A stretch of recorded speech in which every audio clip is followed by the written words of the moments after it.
Funding for the Iowa Girls High School Basketball Championships is provided by The path to greatness starts early. The Iowa Farm Bureau believes in Iowa's youth and their pursuit of greatness. That's why we're proud to be the title sponsor of the Iowa Girls High School Athletic Union. Each student's effort is important, and when one rises, we all rise to a better Iowa. Fairway, along with Nabisco, Frito-Lay, and Sara Lee, is a proud sponsor of the Iowa Girls Sports Championships. We congratulate all the schools and student athletes participating in this year's Girls High School State Basketball Championships. Fairway, proud to care for the places we work and live. By Musco Lighting, the sports lighting specialists, providing lighting systems for you, your project, and your community. I am a farmer. I am a great cook. I am a small town girl. I'm a city boy. I'm a banker. I'm an Iowa banker. No matter who you are, there is an Iowa banker who is ready to help you get where you want to go. Iowa Bankers, allowing you to discover the genuine difference of Iowa banks. Girls State Basketball is sponsored by Simpson College in Indianola, where students have the opportunity to succeed in and out of the classroom, creating well-rounded, career-ready individuals. Learn more at simpson.edu.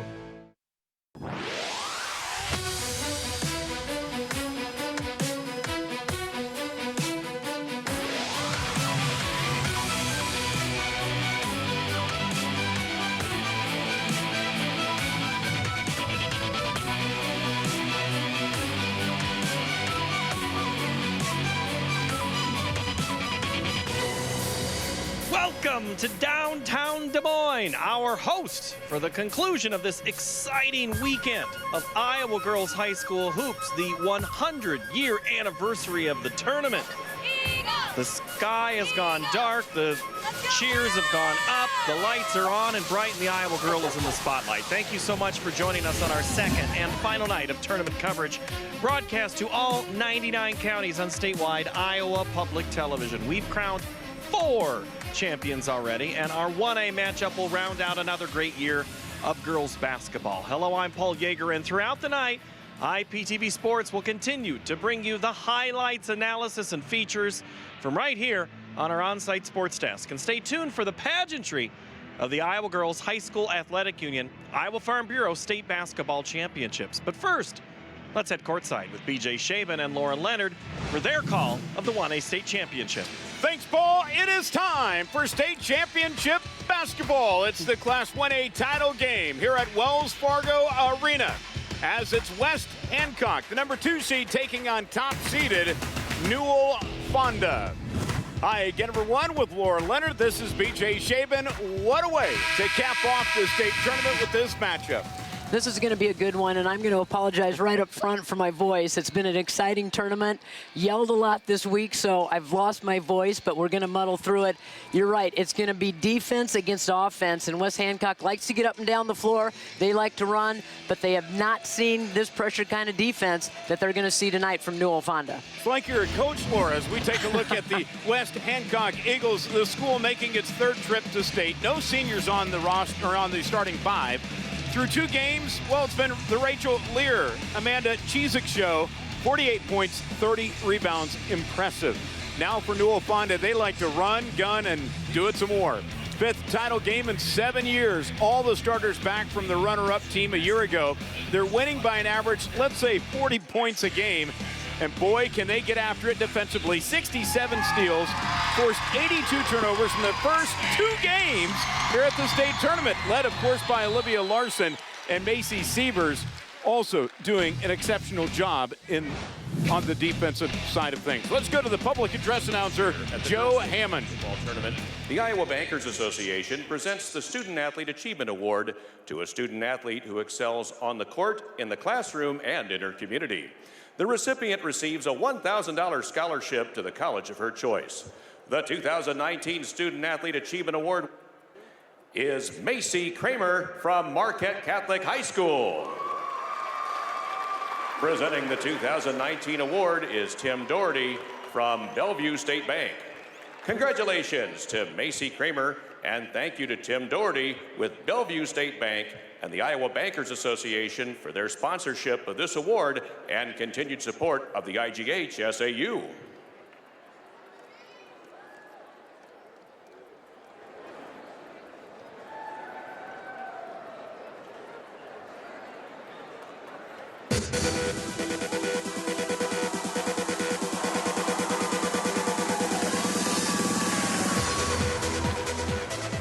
West Hancock fans,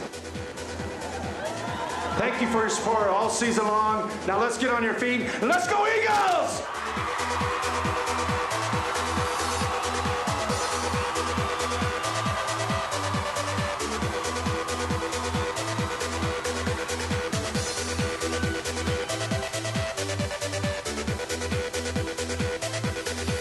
Hello, Newell Fonda fans. Thank you for your support all season long. Now let's hear it for your Mustangs.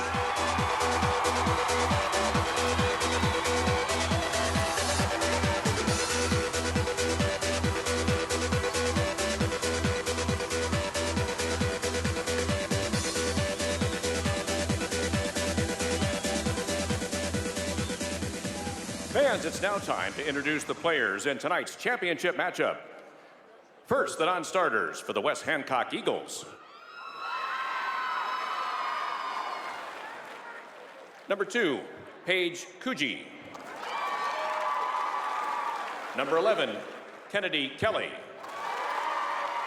Number 20, Ann Horstman. Number 22, Autumn Hildebrand. Number 24, Shay Smith. Number 25, Michaela Hartman. Number 32, Leah Aitchison. Number 33, Eileen Lechuga. And number 40, Carly Bruns. The assistant coaches for West Hancock are Kevin Wilson and Dale Hesley. And now let's meet the non-starters for the Newell Fonda Mustangs. Number 12, Bailey Sievers. Number 14, Taylor Zeman. Number 22, Sophie Stewart. Number 24, Macy Sievers. Number 30, Maggie Walker. Number 32, Paige Roberts. Number 44, Ellie Lago. Number 50, Ashley Archer. Number 52, Anna Belcock. And number 54, Kylie Robinson. The assistant coaches for Newell Fonda are Courtney Darrow and Kevin Larson.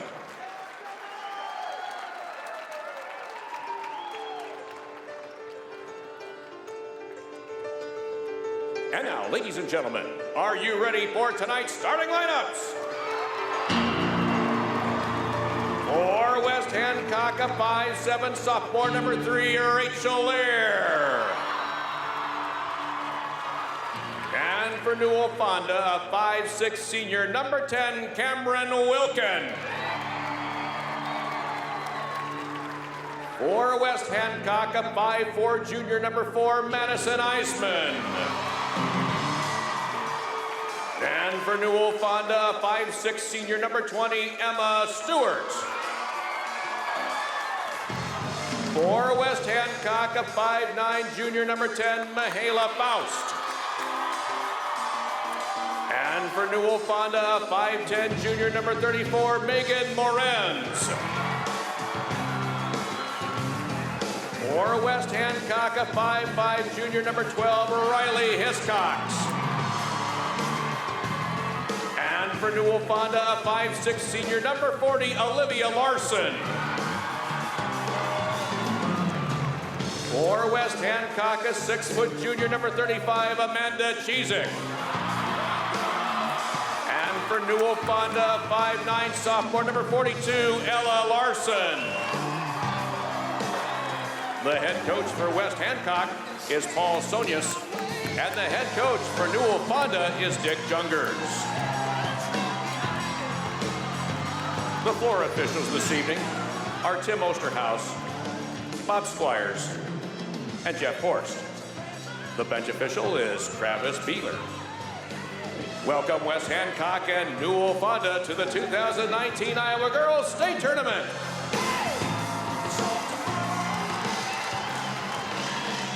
So the stage is set for the Class 1A state championship game for West Hancock, trying to get a title here. What do they need to do? Don't stand around. They can't be stationary. They have to make this defense work. And they want to be able to run and gun. And then they need to get paint touches, get the ball, establish the middle on the inside, see if they can get that middle game going and get some points in there before they work to the outside game in the run and gun. And how about Newell Fonda? Well, they're going to turn up the heat. They always do. This is a pressure type of defense. They're going to turn up the heat. You can't see them, you can't hear them, but they're always there. You have to be aware and get that balanced attack. They have 7 players that average 7 points or more on their team. So they're going to get it scoring from everybody on that floor. So here we go. Newell Fonda wearing their home whites with royal blue trimmed in gray uniforms, and for the Eagles of West Hancock, it's red with white numbers trimmed in gray. And Larson gets the opening tip and takes it right to the basket. Olivia Larson, 6 points away, now 4 points away from being the all-time leading scorer in school history. And how about this right off the tip? Well, that's the quickness that you're going to see from Newell Fonda, and that's how they score. They get out, they outrun you, they out-hustle you, and they get to the hoop. A lot of talk about how West Hancock would be able to handle the pressure. They have not seen or had a team press them all year, according to their head coach, Paul Sonius. He thinks they wanted to run with them. So we'll see if they want to stick to that game plan or not, as Larson is able to get the bucket. She's got quick 4 points. They do this all night and day as Lear will bring it up to try to avoid the trap. Well, if you haven't seen this all season long, it's going to be very hard to adjust. The 3 off the mark. There's Chizik. She'll clean it up. But you have a middle person in Chizik that's going to be able to clean up the boards, and if you miss shots, she's going to be right there. In the 4A title game, we saw a renaissance in that factor of the post player, but how about Emma Stewart cranking it up? 7-2, Newell Fonda. Stewart comes into this game, 62 three-pointers on the season. That is a Mustang record for a senior, so she is deadly from the outside. Second turnover, Michaela Faust could not handle the ball there. On the floor for the Eagles, again, Lear, Eisman, Faust, Hiscox, and Chizik. For Newell Fonda, it's Olivia and Ella Larson, Lorenz, Wilkin, and Stewart. Here's Larson on the drive, and she gets it. Laura, her scoring is down this year, slightly. She's averaging just over 13 a game. Last year, she was averaging close to 19. But she's getting her teammates more involved, and there's the 3rd turnover of the game by West Hancock. Eagles need to settle down here, and Larson is on all-go mode. The 5'6" junior averaging 13 points a game. Going to be going on to Morningside to play basketball in Sioux City. Now at the top, the 3. This one's off the mark. Chizik will clean it up. And again, arms, hands, everything in the way for Newell Fonda as they're scraping here against West Hancock. You can never get comfortable against this kind of defense. Lear will drive and finish. Just a sophomore, listed at 5'7", has over 1,000 points in her career. Did that earlier this week at the state tournament. Well, that's what you need to do. You just need to attack, go right at this defense, and that's exactly what Newell Fonda is doing, is getting the ball down the floor. They're attacking the West Hancock defense. Moren's able to get it in the bucket, her first of the game, and Newell Fonda's up by 7. Lear trying to work it up the floor against Larson, and that'll be her first. Check out Newell Fonda, just so scrappy towards the basket as Megan Morenz fills it up, averaging nearly 9 a game. Oh, and it's all about filling lanes, running the lanes, making sure you're in the right position, and that's what Newell Fonda does so well. The Seaver sisters, or cousins, get into the game, Bailey and then Macy. Macy, of course, her father, John, was a part of the 1997 state championship boys team. He was the point guard, starting point guard on that squad. A lot of history with Newell Fonda in basketball. They try to dump it into Chizik, and she's pushed from the backside. That's Ella Larson who will pick up her first. And that's going to be a tough assignment for Ella Larson, trying to handle Chizik on the inside in the low block. 7-point deficit for the Eagles. They like to run and gun but I don't think they've seen this type of run and gun this season. Coach Sonius talked about getting it into the half court too as well. But they aren't really comfortable being in that half-court set. They like to get out and run.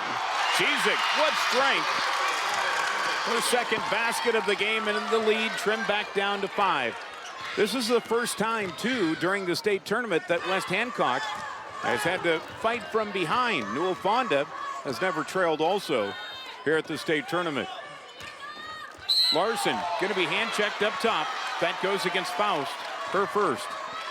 You know, the equalizer in this ball game is going to be Cizik. I think you're going to see both of these teams run and gun, but I don't think Newell Fonda has anybody that can match up in the middle with Cizik. Kennedy Kelly will check into the game for the first time. Out goes Hiscox. Newell Fonda 52-1 over the last 2 years. The last loss here at the state championship against Springville a year ago. This three wide of the mark. And it will be last touched by West Hancock. Those long three-point shots are going to come off the rim hard. You got to have your hands ready, up and ready to rebound. Here's Sievers looking to work it up top. Eagles settling in what appears to be a zone. Here's Larson, the running hook, hit the side of the backboard, and the rebound tracked down to Eisman, who will launch it ahead. Faust, it's just a ping pong ball right now.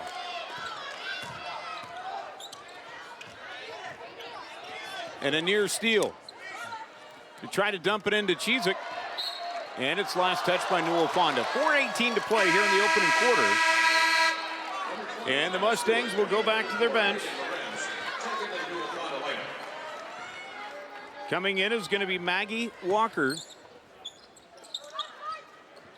As the Eagles have the ball right now. Lear has barely touched it here so far in the opening quarter except for a basket. And now a foul is going to be called here on Newell Fonda. Good inside position there by Kelly. Oh, no, they're going to call it the other way. Yeah, they're going to call it the other way. Oh, wait a second. They did call it against Newell Fonda. This goes against Maggie Walker, her first. That's what we thought.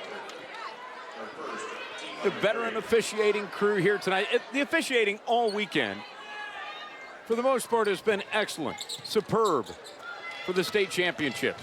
We always seem to have great officials here at the state tournament. Here's Cizik, can't get the bunny, and the rebound to Walker.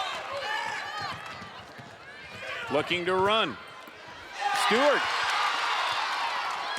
And now underneath, Sievers left it short. Walker's shot not there, and a foul on Cizik, her first. They just kept going at her and at her and at her until they could finally draw the contact on her.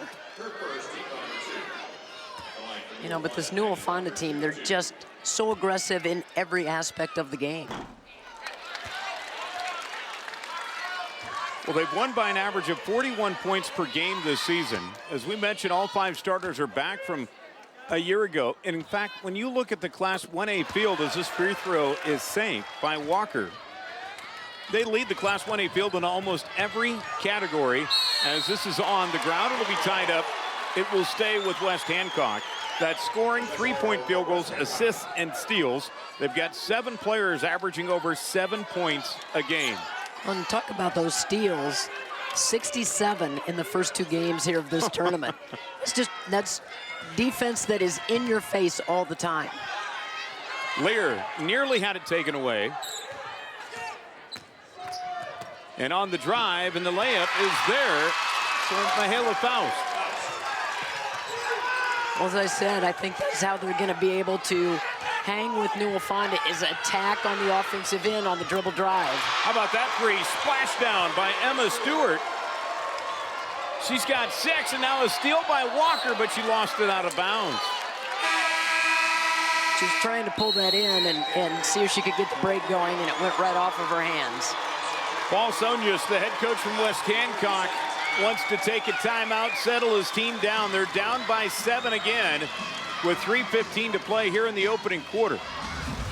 We take a look at it here. The Mustangs, Boy, they know where everybody is at out on the floor. Emma Stewart just set her feet. Well, she just toed the three-point line, and she waited for the ball to come to her.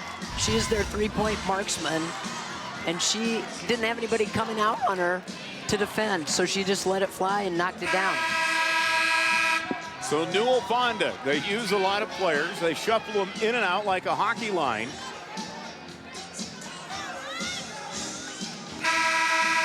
As they've got Morenz along with Olivia Larson. Also, Ella Larson is out there too as well.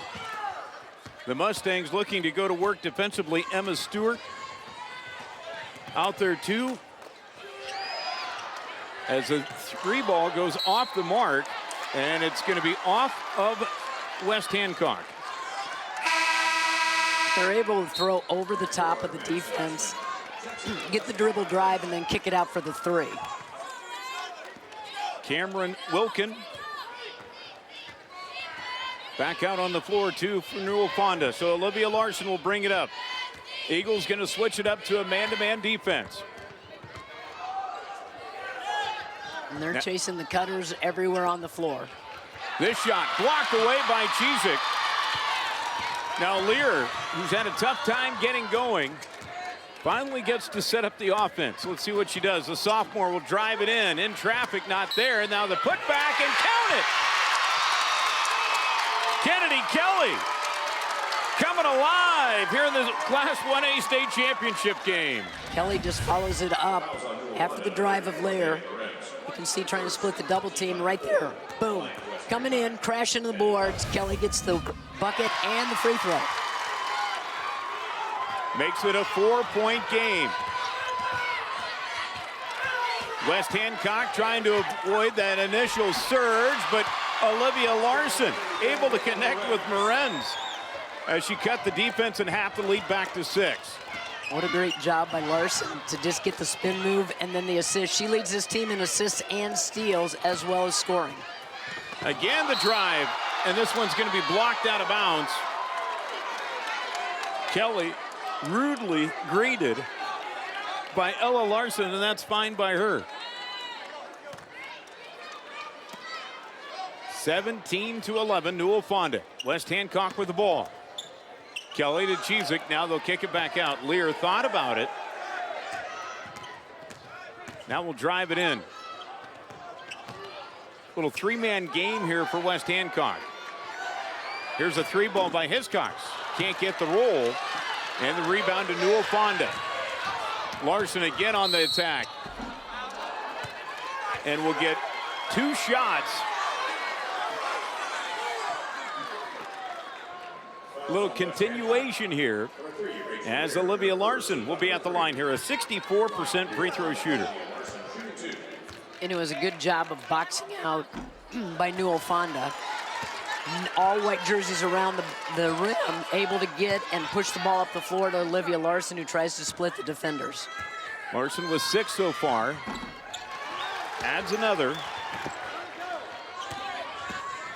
Had 12 steals earlier this season against West Bend Ballard in a game.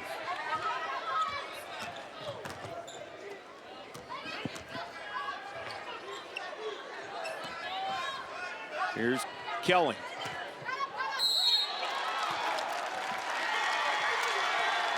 And will be turned over. 4th turnover of the game against West Hancock. And again, another semi-line change for Dick Jungers and his team. Coming back in is Macy Sievers, along with Maggie Walker. Also back in is Bailey Sievers, as they join Olivia Larson and Ella Larson out on the floor. Mustangs will work a lot of players in and out. Here's Larson on the drive. The kick inside. And now the jumper not there, and the rebound coming down to Eisman. And a foul going to be called here on the Mustangs, which is going to be their 5th.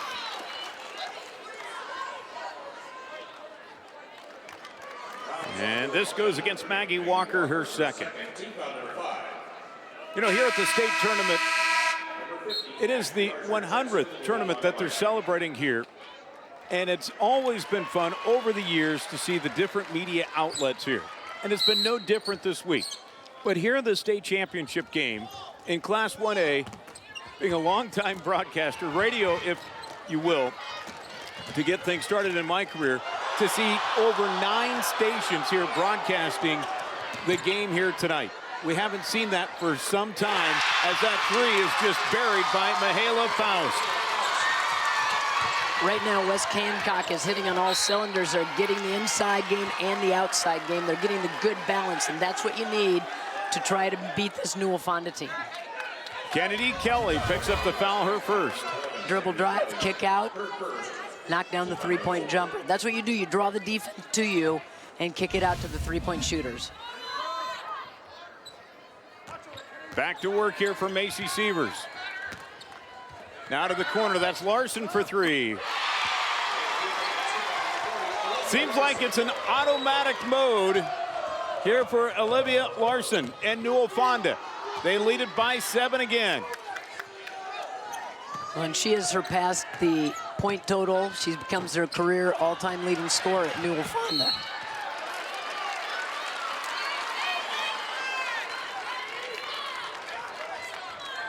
Unbelievable feat when you think about that program's history.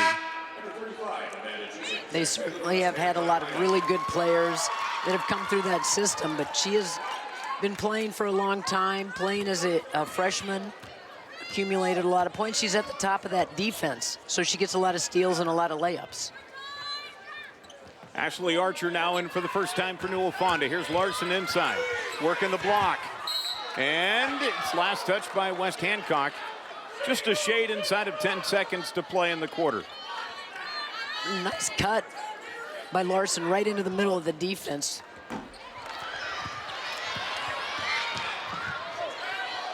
Newell Fonda got to work with it. Sievers at the top, down to the corner. Larson for 3. Got it!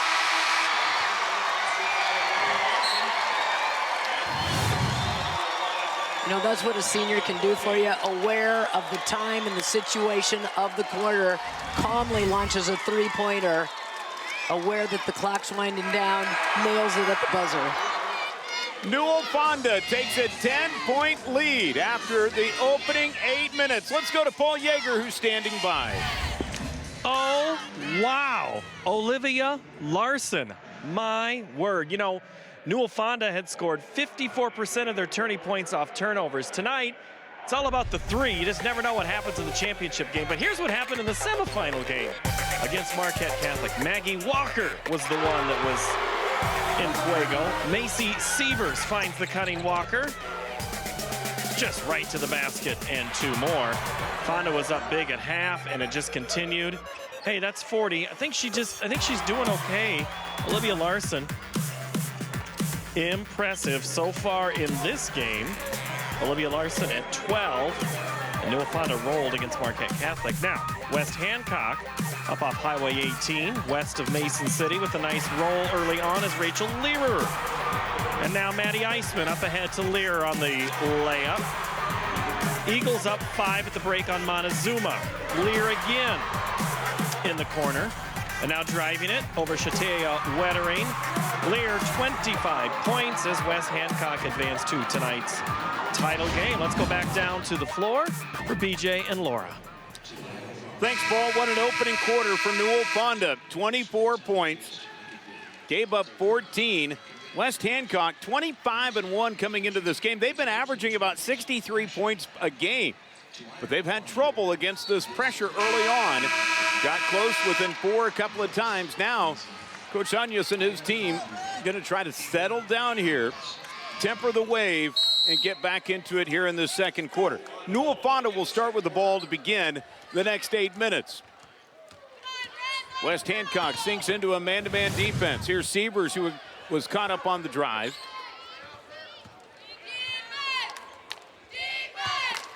Now the dump down. Larson says, just give it to me. I got 10 here so far tonight. She's just getting things set up and getting that offense rotation going. They gave her a seam, and she's able to crack it. And able to shoot that right around Chizik. And the layup on this end is not there for West Hancock.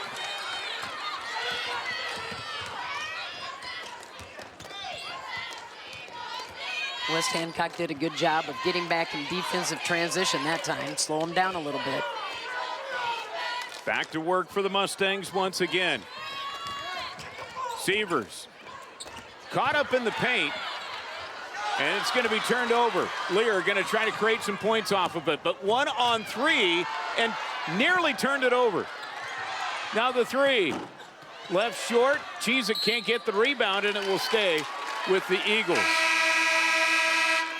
West Hancock could use some points here, down by 12.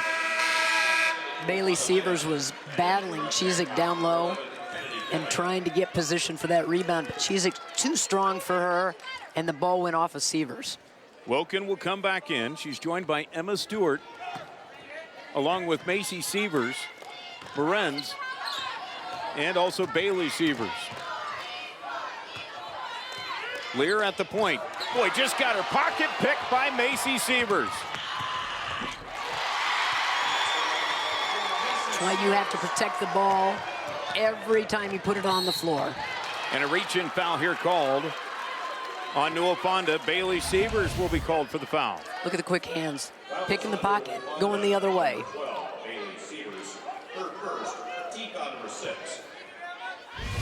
Newell Fonda has doubled up West Hancock here with some big runs.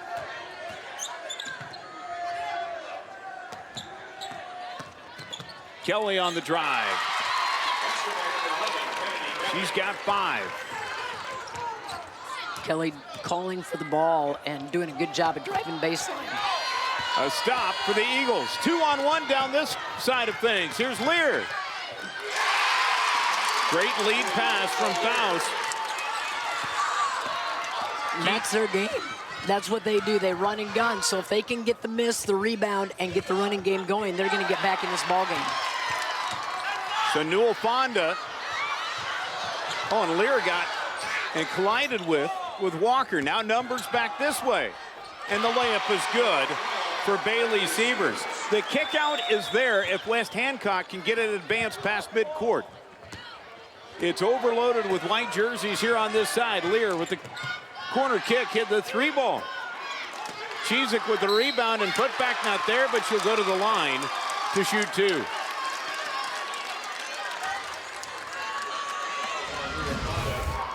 This is how they can get back into this game. The dribble drive, being aggressive, and then getting the run out. This is their game. The run and gun. A couple of passes down the floor. Easy layup. That was the 7th team foul on Newell Fonda. Chizik able to hit the first free throw. Larson will come back in. Olivia.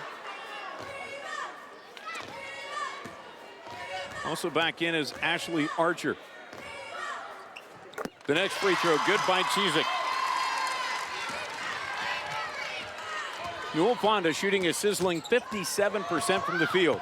Archer shot. Can't get it to fall. Larson out-hustled everybody. This 3 ball, in and out. Larson again with a rebound. And this is going to be tied up. West Hancock will get the ball back. Larson just has a motor that does not quit. She goes after every loose ball. She's in every scrum after every loose ball. She's right in the middle of the action.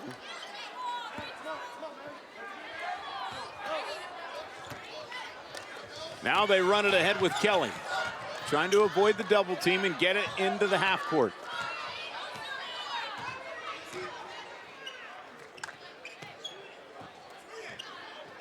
Lear. The skip pass to the wing. Lear for 3. Got it!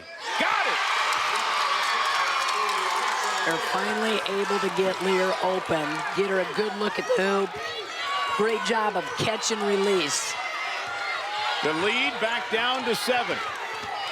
Larson tries to feed the paint. No good on the shot with Larson, Ella, but she'll go to the line to shoot 2. I believe that's going to be the second foul on Lear.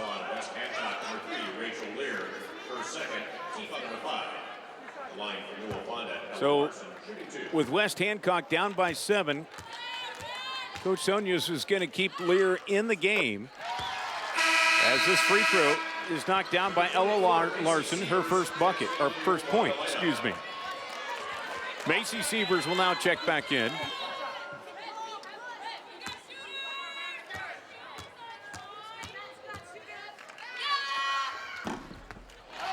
And hits them both does Ella Larson. Lead back to 9. Here's Lear. In the paint, feeds Chizik. Overshot the hoop and the rebound to Newell Fonda. Larson just attacking. And a foul will be called against Olivia Larson. That's her second. Trying to go inline to inline. Could not turn the corner to get the good angle at the hoop. Legal screen, I think it was what was called by Ashley Archer. That's one way of getting a teammate to the hoop. Yeah. Now the deep three.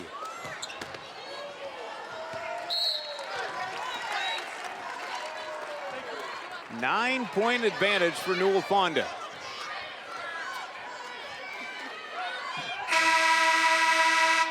The Eagles will come back into the game with Riley Hiscox.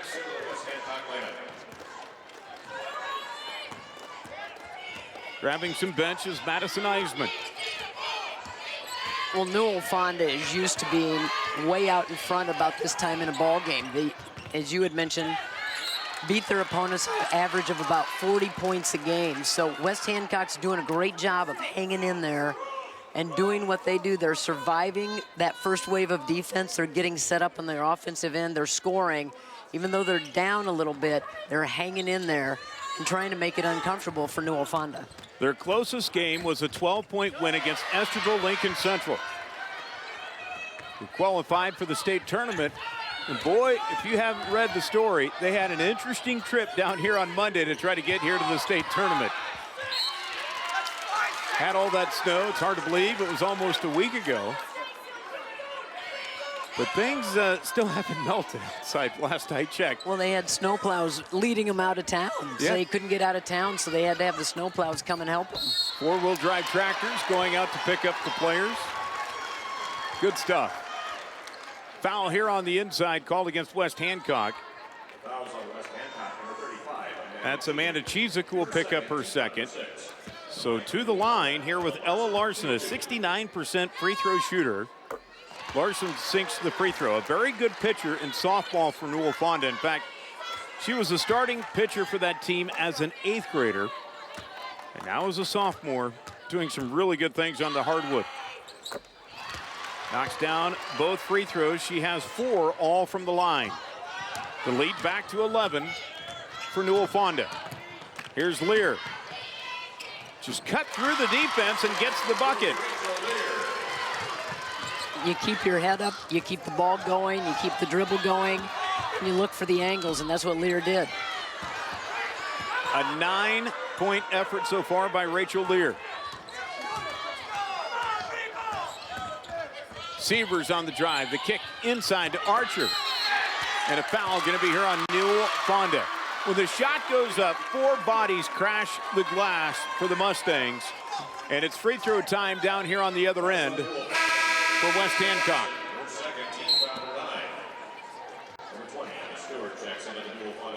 Well, that's part of the game plan, is when the shot goes up, everybody crashing, but then if you don't get the rebound, get yourself in position to play good defense.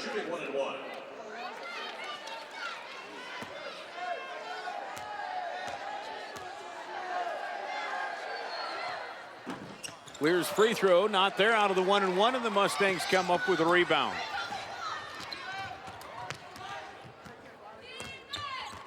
Olivia Larson.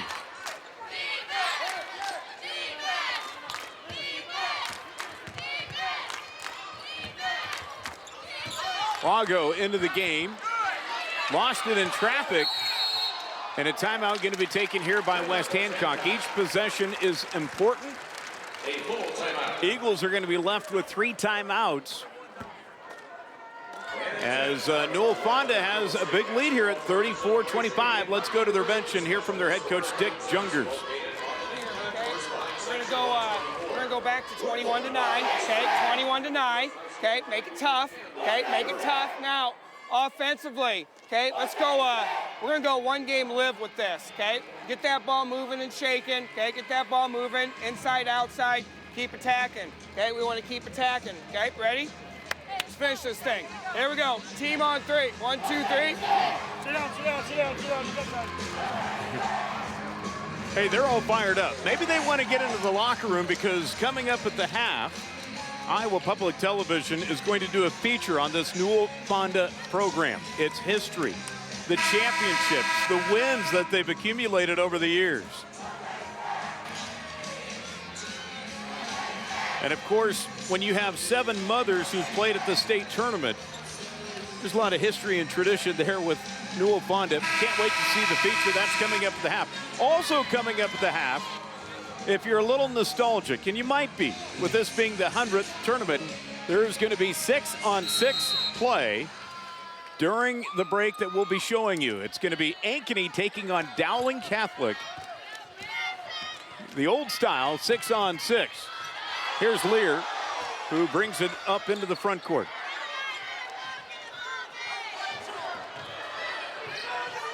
Ball loose on the floor. It'll be tied up. Newell Fonda will get it on the alternate possession. And you heard during that timeout, Coach Chunger said, let's go back to deny. And that's exactly what they did. They got a little more aggressive on the defensive side of things, and they were able to get the turnover.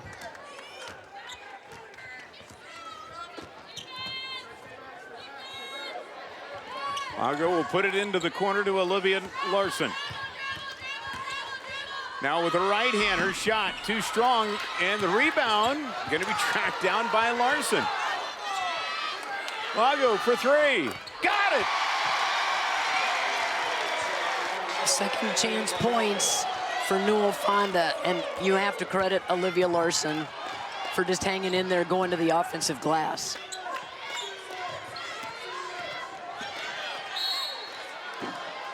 And count it. A little continuation.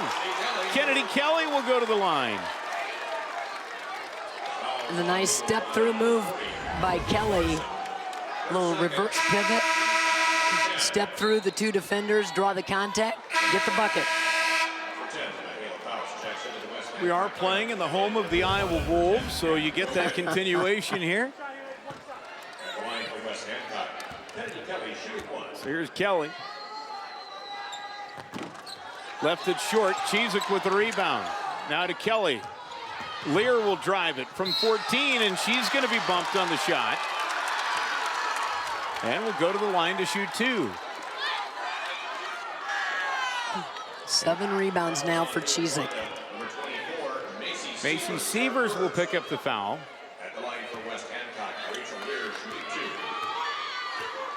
Free throw time for the Eagles. Lear connects, a 71% free throw shooter on the year. Now Archer will come in. Trying to get it manageable here before the end of the first half. And Lear knocks down a pair of free throws. And you're in the double bonus, so go ahead and continue to attack. And even in this last minute and a half, if you can score some points without the clock moving, you're going to get a little closer right before halftime. Give yourself some momentum. Olivia Larson is out of the game right now for Newell Fonda, and a foul going to be called here on West Hancock. 15 first half points for Olivia Larson. Fouls on West Hancock, number 11, Kennedy Kelly. And Kennedy Kelly will pick up her second. So to the line with a freshman in Macy Sievers.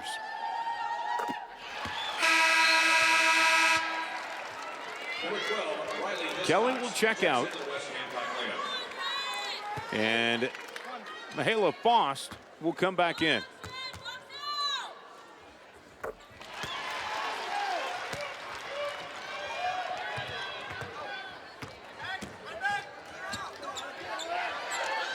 Eagles having a little trouble in backcourt here. Need to get it across the half-court line, and they just do before the 10 count. Here's the 3. Chizik will track down the rebound. Chizik has been able to give them so many extra opportunities by those offensive rebounds. Eisman.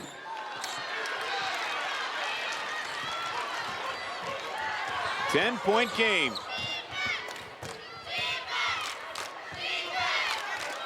And this one knocked free. Picked up by Wilkin. Archer to the corner to Sievers for three. Got it!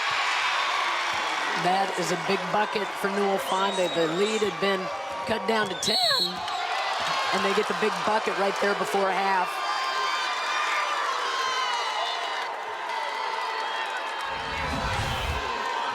Working the ball around, one extra pass right into the corner, nothing but net.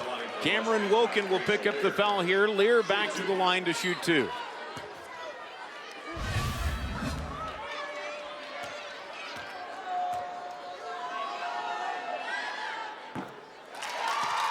Lead back down to 12.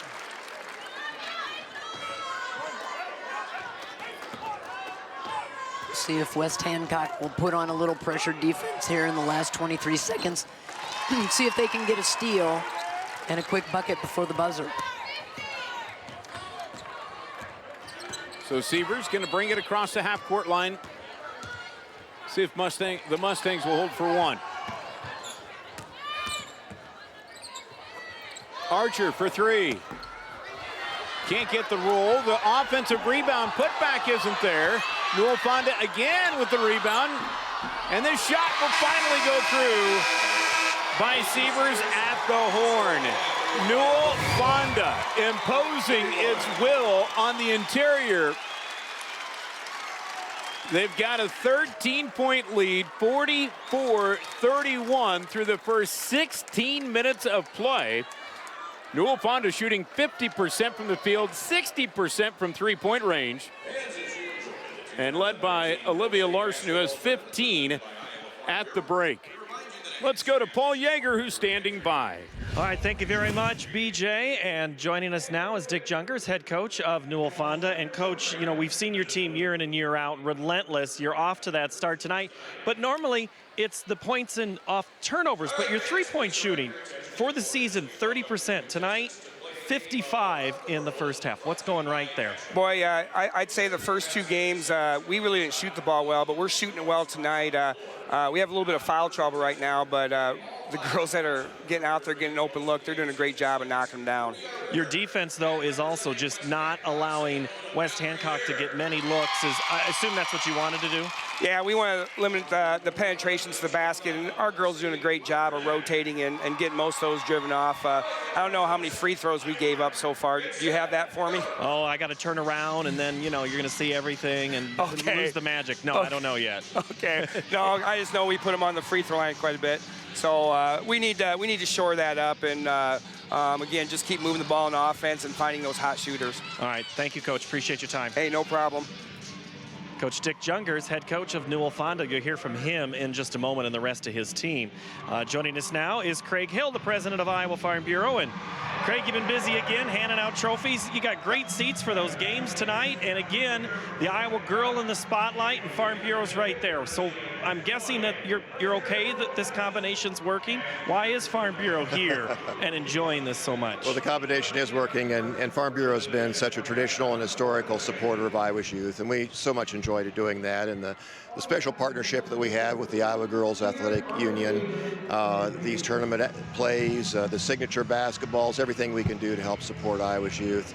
You know, we're known for helping 4-H and FFA and the scholarships, you know, the grants and all the awards and recognition programs we have, but this is special, and these young student athletes bring it all to the court, and their dreams are coming true here, and we're just glad to be a part of that. And you get a close-up view. You do get to meet all the all-tournament team members. You get to see them in the agony of defeat and the victory side of things, and they work so hard, not just on the court, but off the court as well, and you're glad to be partnered with them on both parts of their lives. Exactly right. And, as I said, we promote our Iowa's youth. It's our best crop. It's our #1 crop in Iowa. But we also want to protect them. And so something we're doing this year for the first time is providing concussion insurance. And, the unlikely event of a concussion, but there is a financial concern when you do have that. And so all students in Iowa, any of the sanctioned sports, any of the play, have an insurance policy backing them up so they don't have a financial hardship, either by the school, the parents, or the student if there is a concussion. So we're doing that new this year. All right, I appreciate your time so much, Paul. Craig. Good to see you Glad again. to be here. All right, thank you very much. And that's Craig Hill, the president of Iowa Farm Bureau. And a lot of farmers in North Iowa and the residents of Iowa towns of Newell and Fonda have had plenty to cheer for since their two schools merged in 1989. The Mustangs' legacy of speed and shooting has led them to the state tournament 14 times. But as IPTV sports producer Tyler Brinegar discovered, it's the Newell-Fonda work ethic that bonds these communities and may keep the Mustangs running for years to come.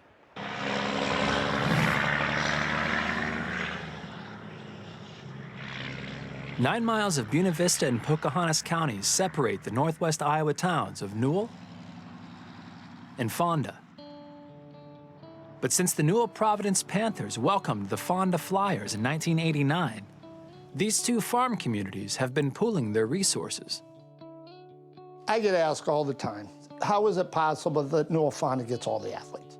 Newell-Fonda gets its share of great athletes, but our real key, I think, has been the work ethic where average athletes have turned into great basketball players. Former coach Jody Mask was inducted into the Iowa Girls Coaches Association Hall of Fame in recognition of his high-pressure, hot-shooting teams. We've tried to focus on 3 things. We wanted to be great shooters, and we wanted to shoot the 3 a lot. We wanted to certainly pressure people all over the floor, and we also wanted to up-tempo the game. We wanted to get out and run. And the interesting thing, I think, is for 25 years, that is still what Newell-Fonda does. When the 5-player transition doubled the size of the court, the Mustangs were ready to run. We like to run and gun and press and play our pace because a lot of teams can't hang with us. A lot of our girls are very fast and have good endurance. So, I mean, we could really run forever, it feels like. If you're open, take a shot at it.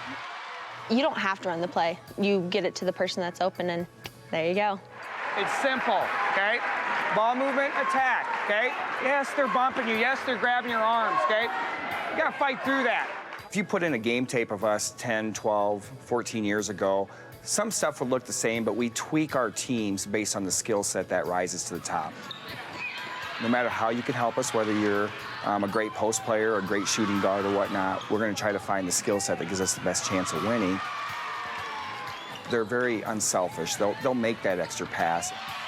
You might see 9 kids average 5 or more points a game, and that's what makes it fun. I had a really great experience here at Newell-Fonda.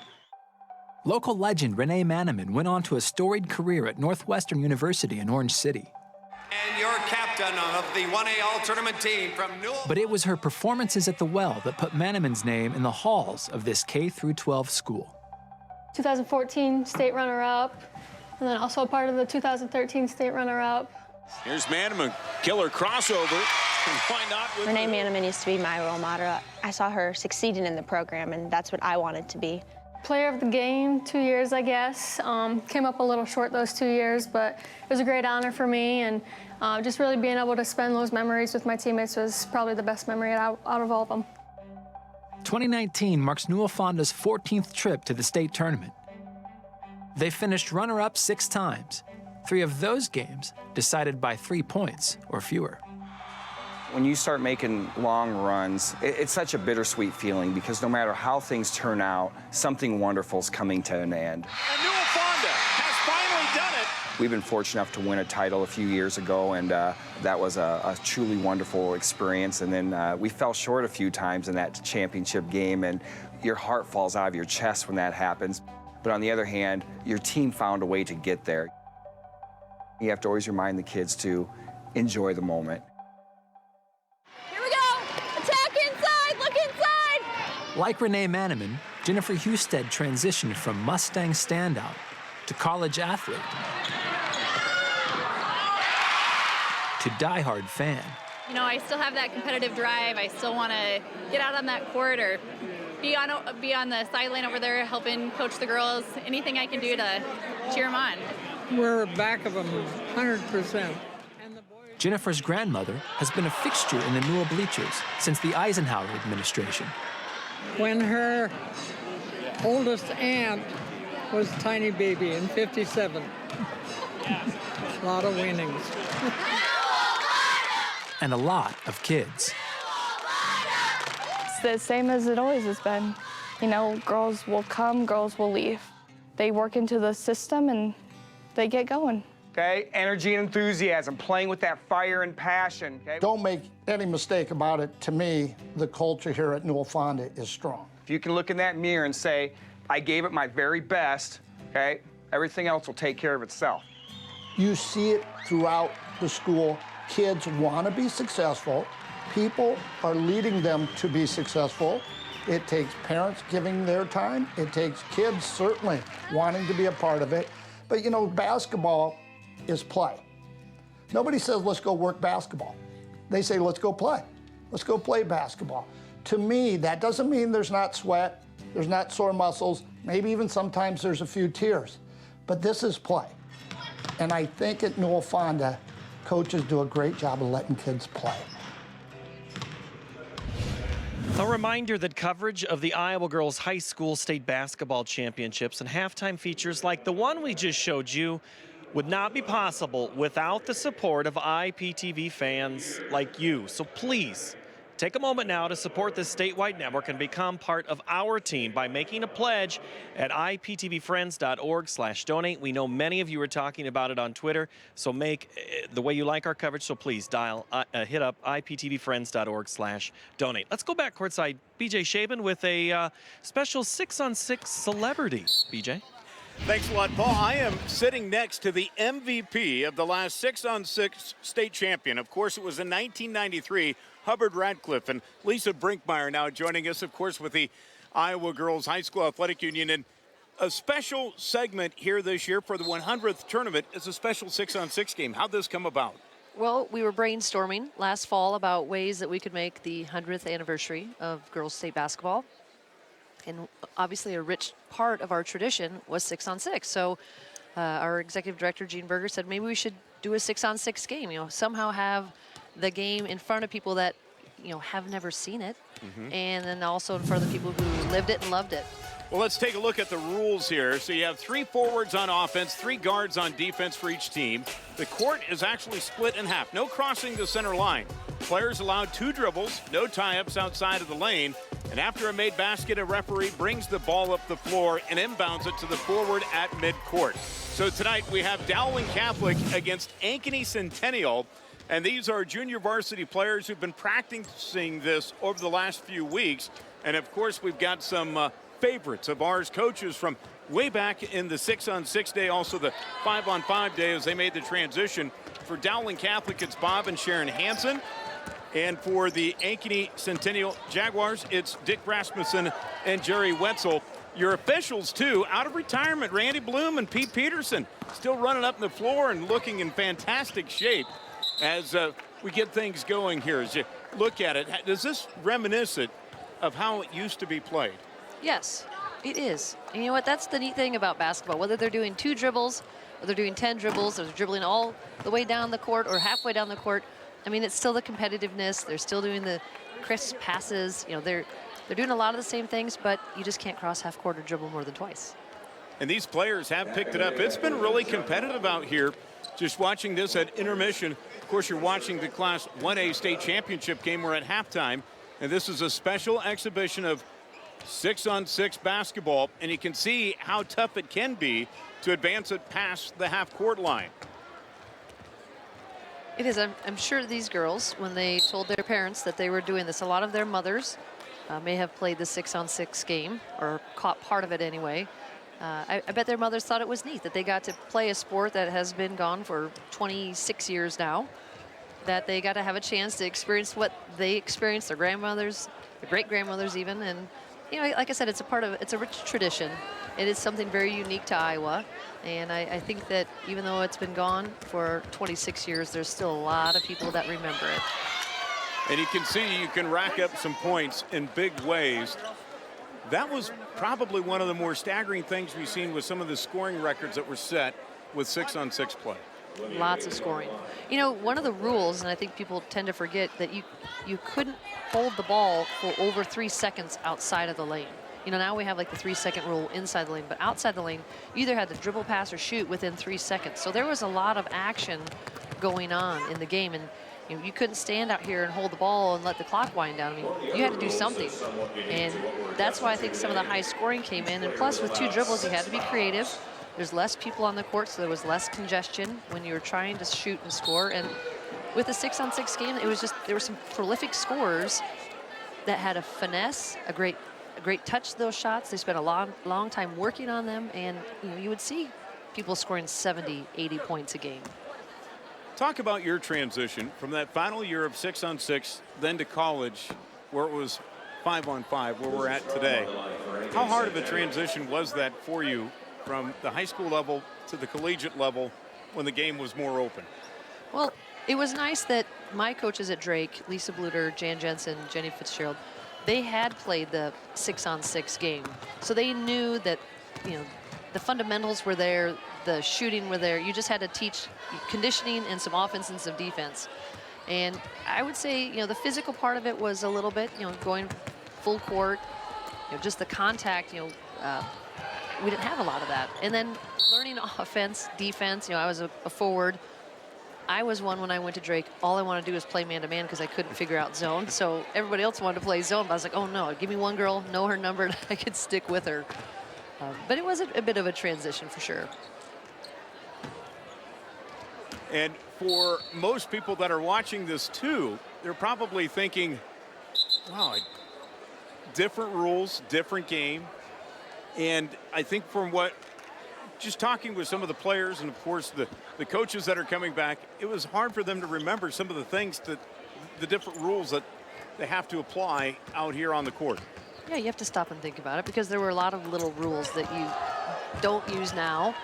But it was fun when these coaches were talking about it before the game. They were all smiles and, oh yeah, it's going to be fun. But you look at them now on the bench, they're serious faces. These coaches are out to win. You know, they're very used to playing competitive basketball. So even though it's fun and it's an exhibition, they're still strategizing over there.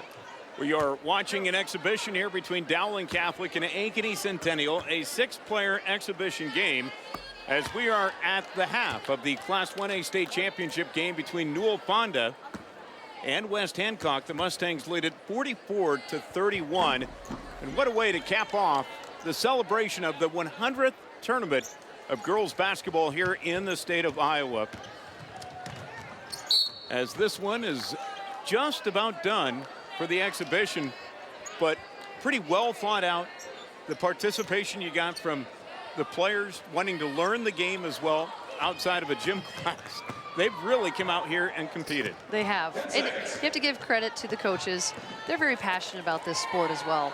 You know, Dick Rasmussen, Wetzel, you know, those guys, they're legends in the 6-on-6 game. And, you know, the Hansons, they've won a lot of basketball. They've played a lot of basketball, and it's neat to see that this is still near and dear to their heart as well. Well, Lisa, we thank you so much. We will now send it back to Paul Yeager, who's standing by.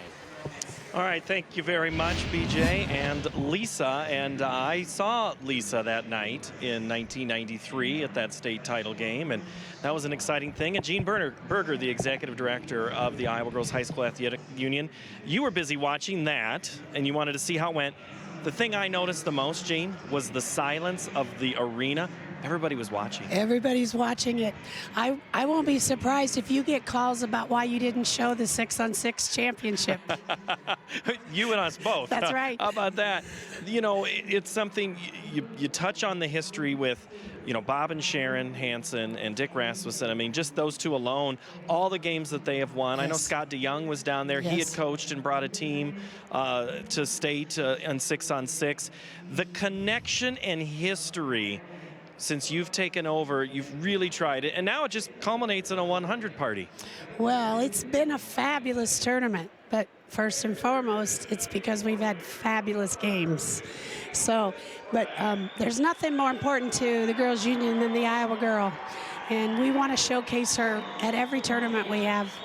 And, you know, you started on Monday morning. Yes, we might have had the coldest tournament ever, but we got all the teams here. We had to make a little adjustment here and there. It'll just add to the lore of what 100 was. Well, you know, it's interesting because the tractor that picked up the Estherville Lincoln Central, for most of our history, the towns were in farming communities. So it brought us back very quickly to our origins. All right, so the Iowa girl is in the spotlight. You know, people talk to us both during the week and just say, it is so fun. It is absolutely about the girl. Every guest that we've talked to this week have said all of these little things that you've done. You want to reveal some of the things that you give these girls when they walk in? Well, they got pink water bottles this year, but probably the real special one this year, Paul, was a charm bracelet. So in the 40s and 50s, even Montezuma talked about it. Every girl got a charm bracelet with a basketball charm with the year of the state championship that they played in.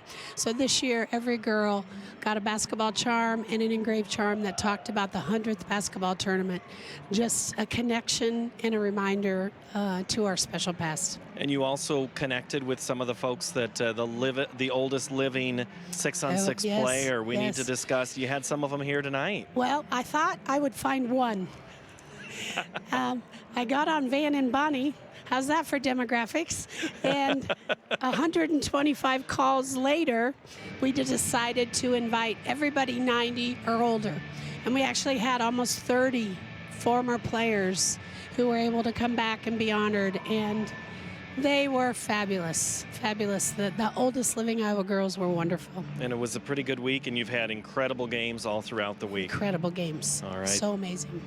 All right, appreciate all your time. I know my wife enjoyed it. She played 6-on-6. My mother enjoyed it. She played the game. And everybody in between has had a great time tonight. Thank you for being here too, Paul. All right, Thanks. thank you very much, Jean. And that's Jean Berger, head of the Iowa Girls High School Athletic Union. And we were talking about these great games. Well, how about we just show you the highlights of this one in Class 1A. We will get back to 5-player basketball. That's Kennedy Kelly.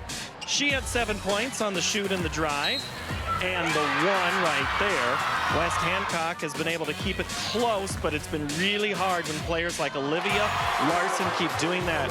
Larson was just on fire. She scored 3 of her team's first 4 buckets and just kept going. Larson had 15, including that one at the buzzer at the end of the first quarter. Biggest lead was 14 for Newell Fonda, but West Hancock has cut that a little bit, but it's a little back farther away. The head coach of West Hancock, Paul Sonius, is with us. And Coach, longer halftime, so you had a little more time to adjust. What'd you talk about first? Talked about offensive rebounding, where we're getting hurt really bad right now.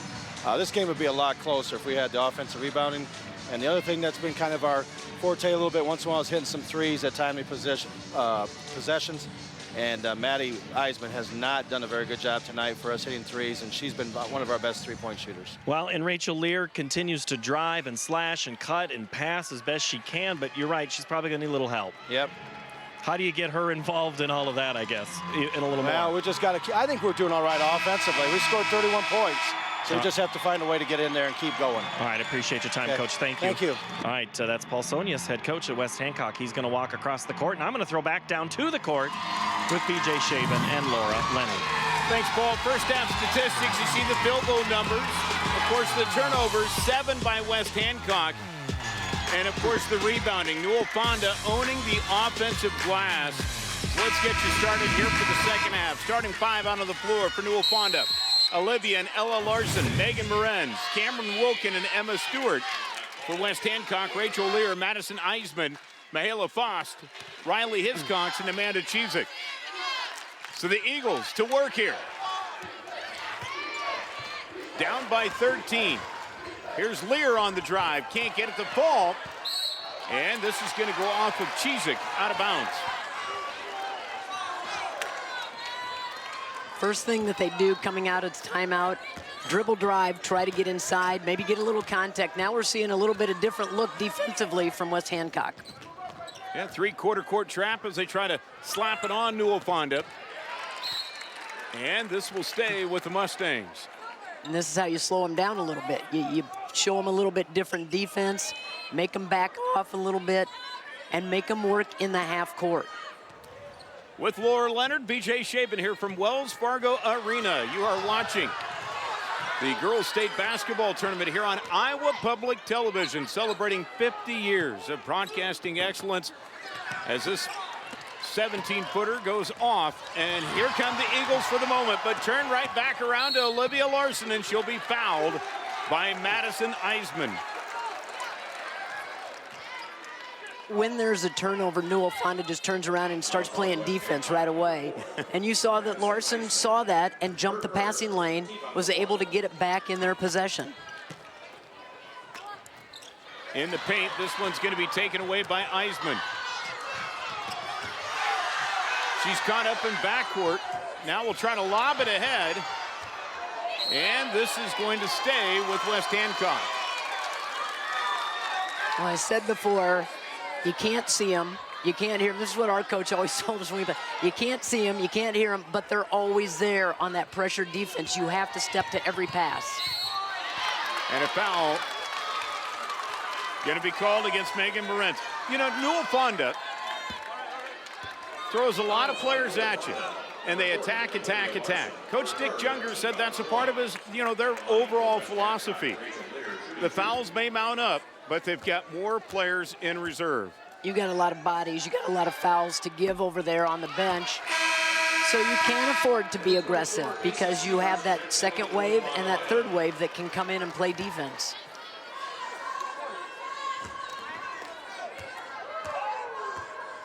Lead still at 13. Can't get it to fall, but an offensive rebound here for the Eagles. And they'd like to capitalize on this one. That was one of the things that you heard Coach talk about was the offensive boards. They haven't been going to the offensive glass. They've been giving up too many offensive rebounds, not able to cash in on that offensive board.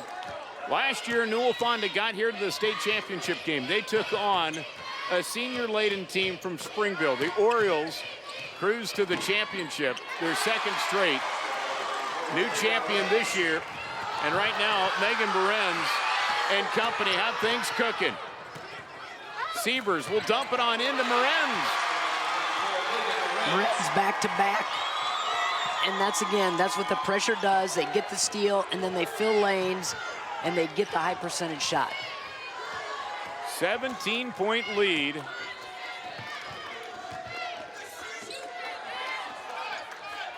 Chizik at the high post.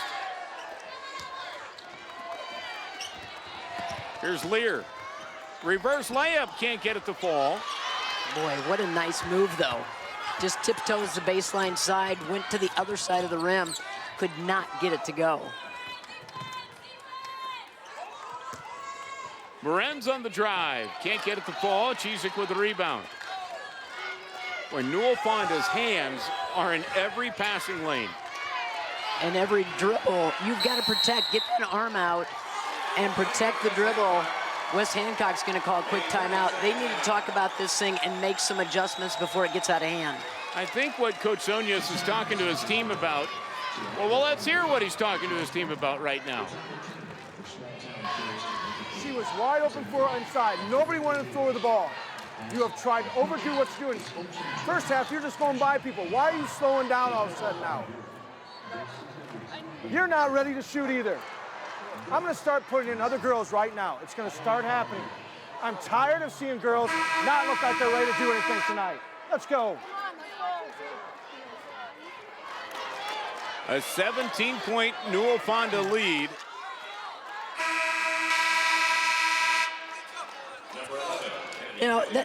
That's just trying to get your team fired up and really get them going, get them focused in on what they need to do. And he's right. They missed Chizik on the roll. She was wide open. They did not get her the ball. They've got to have the eyes up. They've got to be ready to look inside. And she did a good job in the first half, of getting the ball. She was the equalizer for West Hancock. They need to try to get her a few more touches. And this is going to stay with West Hancock.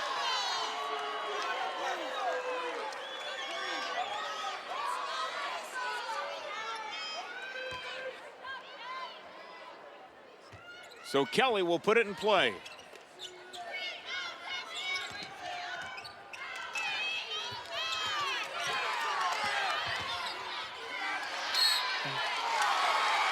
And that's going to be lost out of bounds. Last touch by West Hancock. Well, we said it at the outset of the broadcast. West Hancock has not faced a team that has gone full court pressure throughout the season. And the speed of Newell Fonda is very evident in this one. Now a steal by Lear. But quickly Newell Fonda gets back. Oh my. And this is going to be tied up. Alternate possession will give it to the Mustangs. Even though Newell Fonda turns it over, they hustle back. They don't hang their head. They get back. They try to get the hands into the passing lane or try to pick the pocket of the dribbler, and that's exactly what happened. You get that ball and you're dribbling for a layup. You've got to push it out in front of you. You've got to protect it with your body. Here's Larson in the paint. Too strong. Rebound will be tracked down by Lear. Out ahead, Chizik lost the handle on it, and it will go back to Newell Fonda. Well, they want to run because that's what they do, but you've got to run at a controlled pace. West Hancock shooting just 37% from the field, 18% from three-point range. Larson on the drive, can't get it to fall. Chizik with the rebound. And it will give it to West Hancock. 10th rebound for Chizik. She has had 17 rebounds in the semifinals. She had 13 rebounds in the quarterfinals. And she needed 8 in this ball game to break a tournament record for 1A as far as total rebounds. And a foul going to be here called against Macy Sievers, her second. Second team foul here of the late half against Newell Fonda.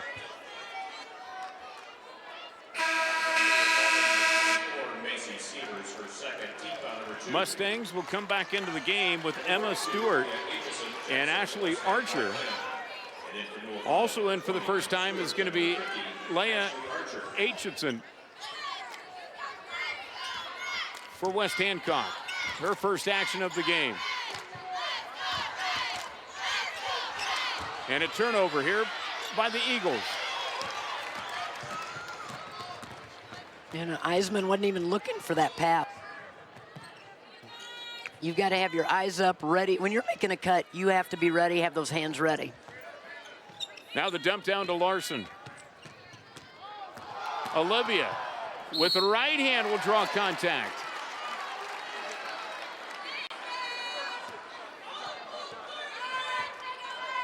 .349 to play here in the third quarter.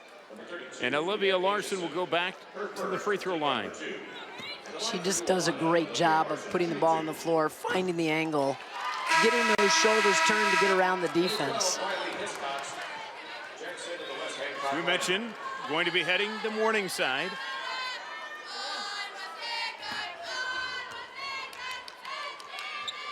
.15 points so far and missed both free throws there.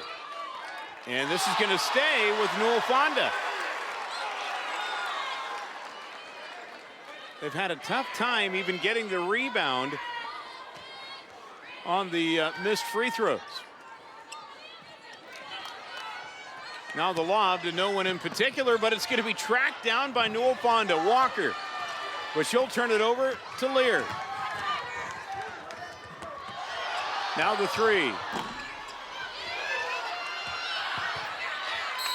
Now 2 of 12 from three-point range is West Hancock.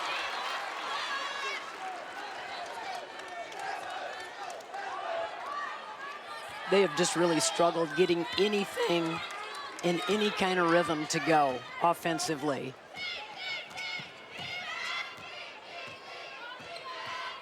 Larson with the crossover and the spin. Now the 3 ball by Stewart.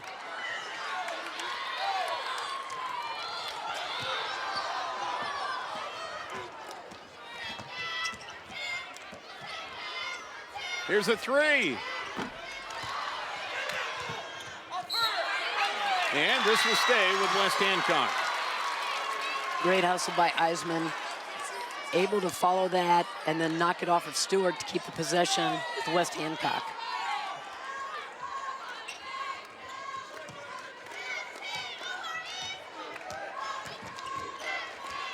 Lear for 3.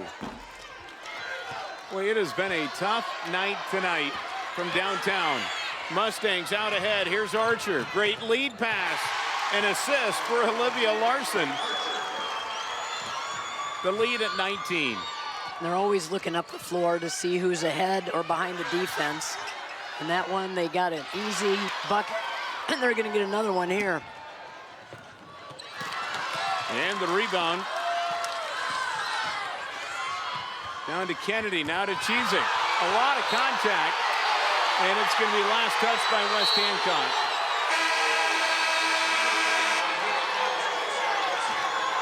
Cheesing and Stewart going up for that ball. They collide midair. Ball goes off Cheesing. I know there's frustration for her because she was going high to get that. Thought there was some contact. Didn't get the call. They have to go back and play defense.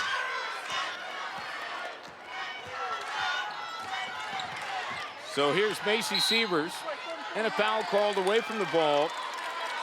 An illegal screen called against the Mustangs.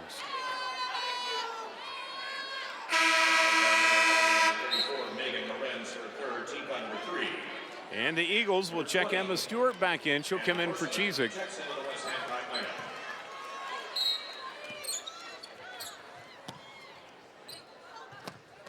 So West Hancock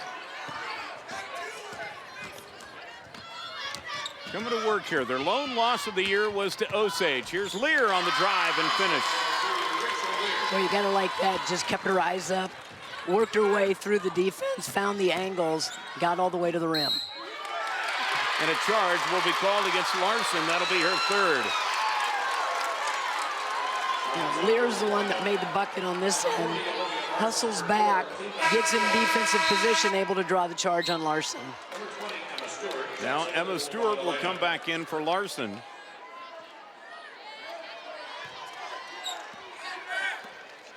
And you see the pressure. It waits for the ball to get in, and then the double team. Lear can't get out of it. Sievers with the steal. It's loose. The scrum. And the possession arrow will keep it with Newell Fonda. They're like sharks, the Mustangs are here tonight. They are hands moving all the time, and it is so frustrating. I know it's so frustrating for West Hancock to try to be able to get a clean look, even to get a clean offensive possession. They haven't had one tonight where they've been able to move the ball around the defense to get a good clean look at the hoop. And here's the dump down to Sievers. Finds an open teammate, and the layup is there. Bailey Sievers was hanging out, and Macy able to connect, and now another steal by Newell Fonda. And this is going to be lost out of bounds. And we'll go to West Hancock. That just, I think, maybe rears up that Mustang defense. Well, you get the steal, you get the bucket off the steal, and then you get another steal, and it just fires you up. And it's another steal. This is 19 turnovers in the game. And now a steal by Eisman, and the layup is there. A little taste of their own medicine. Just shooting the passing lane. Good job by Eisman to read that, react, and get the easy 2. Olivia Larson told us this week she really wanted this team to be the one that everyone wants to watch but not play. And I can see why. And I think that's a good definition of this team because they are relentless. Like you said, they're like sharks in the water when there's blood. They just keep feeding off one another. They feed off the steals. They feed off the turnovers. A timeout taken here by West Hancock. Let's go to the Mustang huddle to hear what Dick Jungers is talking to his team about right now. Okay, now, they don't stop you, just bring it up the floor, okay? Don't press. Don't press there, okay? Got that. Now, offensively, okay? They're really spread out. We're getting great looks inside. Keep doing that, okay? Keep doing that. Move that ball. Keep them stretched out this way and that way, okay? Everybody understand that? Now, they're a ball yet, right? Yes. Okay, let's keep it up. Anybody need a breather? You guys got this? Let's keep it going. Let's keep it going. Here we go. Team on 3. 1, 2, 3. Have a seat, have a seat, have a seat, have a seat. So Newell Fonda with 12 steals here so far, forcing 19 turnovers. 52-35. Olivia Larson leading the way for Newell Fonda with 15. Nobody else in double figures. 15 for Rachel Lear to lead West Hancock as this Class 1A state championship has been, I mean, after they lost the game last year to Springville in the title contest, you just had the feeling Newell Fonda was going to be in the gym a lot over the next 365 days. And they look like a team that has never stopped thinking about that loss as the layup is there by Megan Morenz. Well, and you look up and down this lineup for Newell Fonda, they've got a lot of players coming back.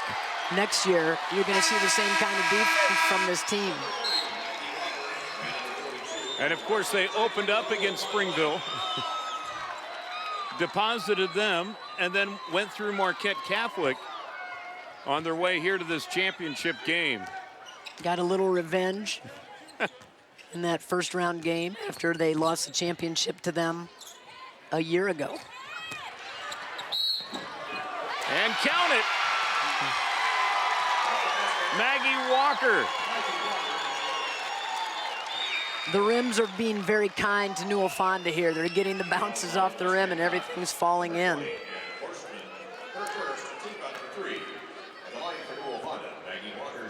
And I said to somebody the other night, I said, boy, playing Newell Fonda is, they not only wear you out physically, but they wear you out mentally.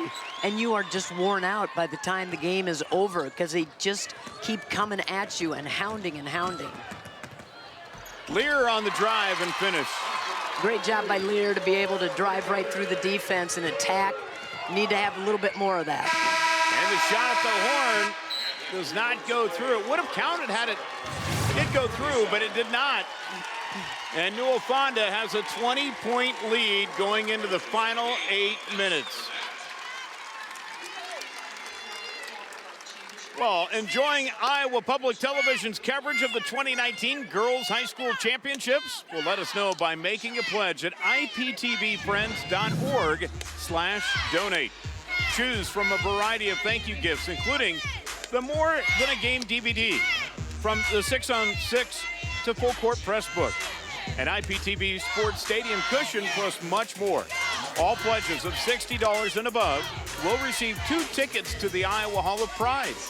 Take pride in your statewide network. Donate today. Well, where are these 2 schools from as we look at the old state map? Yeah, that was a classic at Betts Auditorium. Newell Fonda, about 145 miles away from Des Moines. And then, of course, West Hancock, town of Britt, about 120 miles away here from Des Moines. 2 northern Iowa teams battling it out here in 1A, and right now Newell Fonda with a 20-point lead. West Hancock going to try to figure out how to get a little closer in this one in the final 8 minutes here. They've never trailed here at the state tournament. And generally on the season, they've only allowed their opponents to score about 52 a game. Actually 40 a game during the regular season and just 52 here at the state tournament. Well, if you're West Hancock, you come out of this timeout and you think, let's win the quarter. Let's do whatever kind of damage we can do here in the fourth to try to get back into this thing. It's a tough hill to climb, but you've got the weapons to be able to do it. You just have got to get focused, get into that mindset that you're going to win this quarter and get back into this ball game. Lear lost it off of the foot of a player. It's picked up by the Eagles.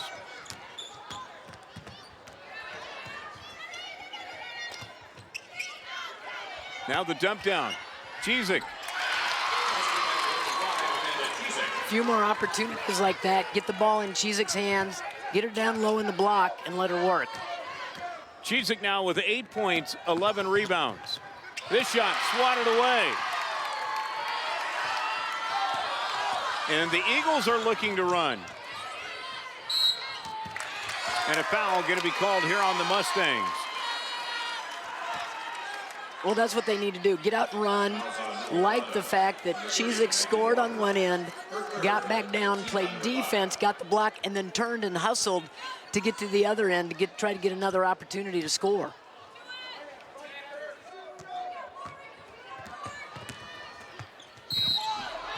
And a charge will be called against Lear. Well, you go into attack mode, defense slides over, and Larson right there stood her ground.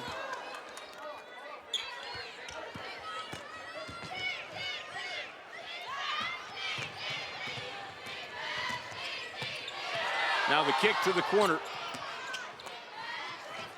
Here's Larson. And she'll be hand checked. Right at the foul line, that's going to be the 5th team foul called against West Hancock. Kennedy Kelly will pick up her 3rd. All right, beg your pardon, Hiscox with the foul, her first.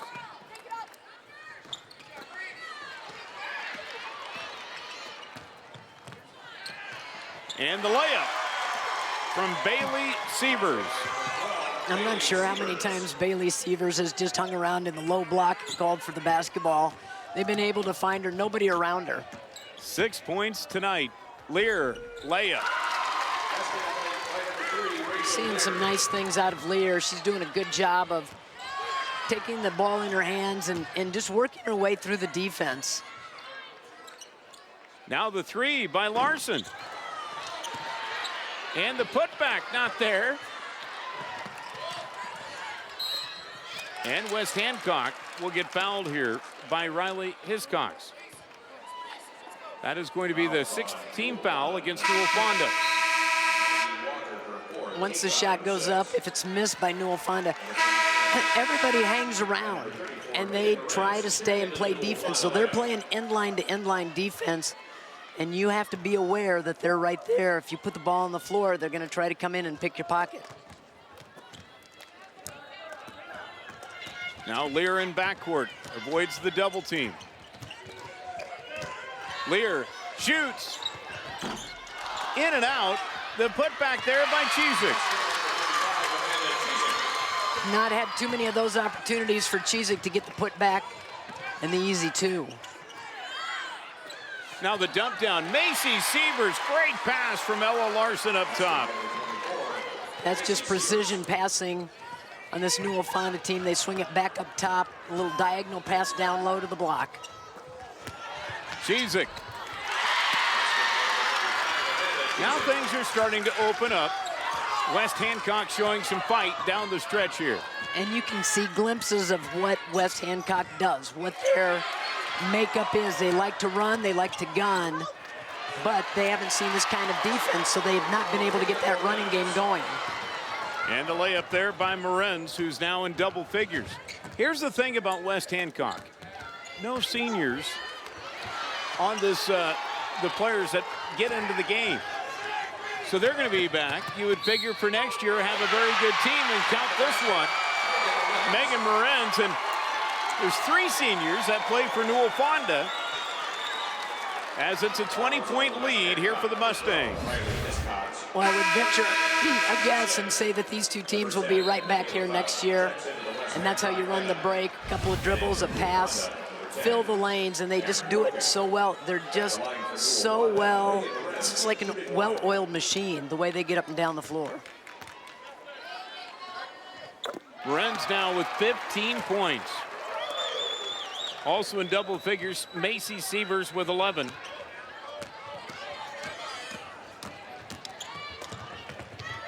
The 3. Kelly lost the handle. And that ball gets right in Kelly's hands. That's just kind of how this game has gone. She couldn't pull it in to maintain possession and get the putback. It just falls off of her hands out of bounds.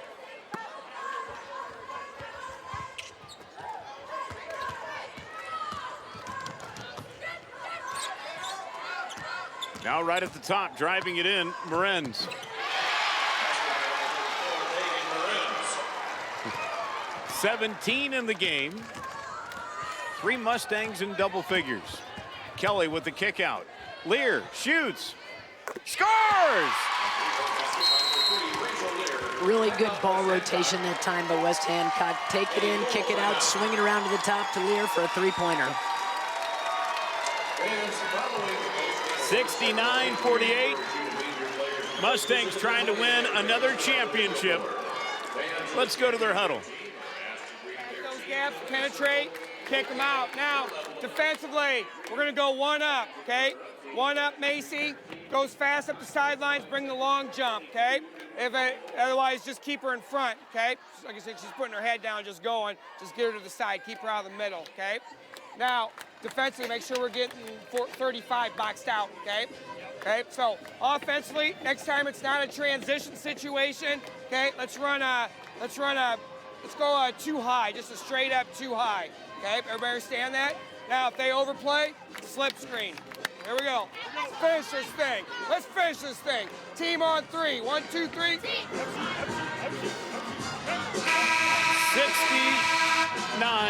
69-48 our score. Too high. Mustangs look to maybe run some clock here, run a little bit of offense down the stretch.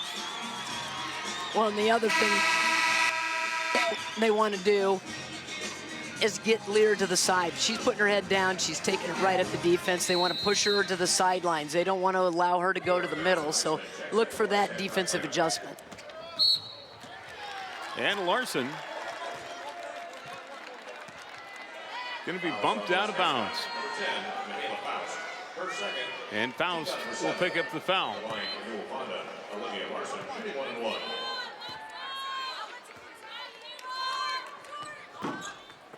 And the rebound to Chizik.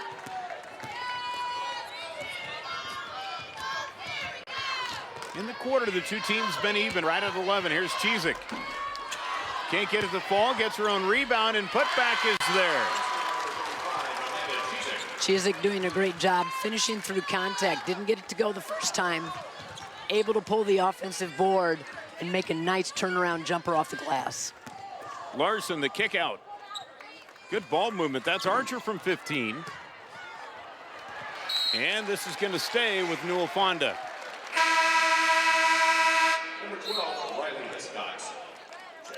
So back to the bench. Ella Larson will come back in. And for West Hancock, Riley Hiscox back in.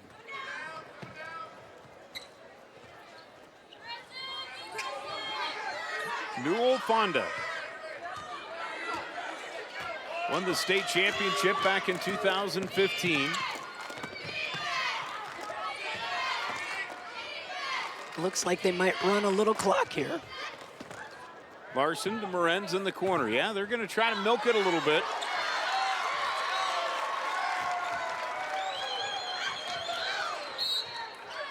And last touch by Newell Fonda. Number 20, Emma Stewart. Emma Stewart will come back in for Archer. And Bailey Sievers will come back in here now for Macy Sievers. You know, they get the turnover because they're not used to slowing things down. They're usually used to attack, and when they slow things down, they're just a little out of sync. Lear on the drive, and a charge will be called against Lear. Taking one for the team was Ella Larson. Well, they allow Lear to get inside again, and Larson just guns over, slides in, sets the feed, takes the charge. And it looks like West Hancock is going to come with a complete line change here. Shay Smith will be in the game for the first time. Also back in is going to be Kennedy Kelly, Ann Horseman. Also in is Carly Bruns. And Aitchison is back in.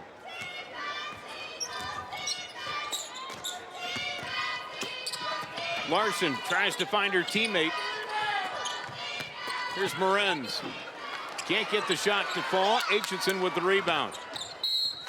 And this is going to stay with Newell Fonda. Number 10, Cameron Wilkin, and number 50, Ashley Archer, check into the Newell Fonda lineup. A few more subs coming in for Newell Fonda. Going to give everybody a chance to get onto the floor at the state tournament. Always a memory. Archer shot. 13 feet away. Ashley Archer. Got 4 in the game. And it looks like a charge is going to be called against West Hancock. What a state tournament we've had here. This is the final championship game. It started last night in 5A. West Des Moines Valley coming from behind yet again. They knocked off Southeast Polk in the 5A title game. Center Point Urbana cruised in the 3A title game. Got things started today in 4A. North Scott survived. And we mean that. Down the stretch against Marion, the Lady Lancers bring home yet another state championship.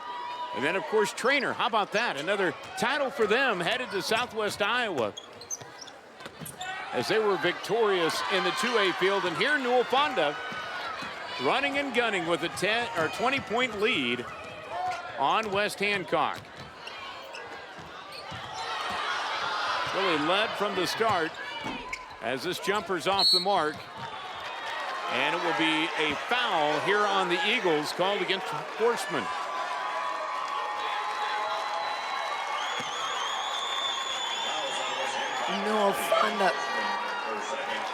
Newell Fonda fans are starting to feel it. They're starting to stand up. They're cheering for their team. We're going to get another wave of subs in for the Mustangs here after these free throws.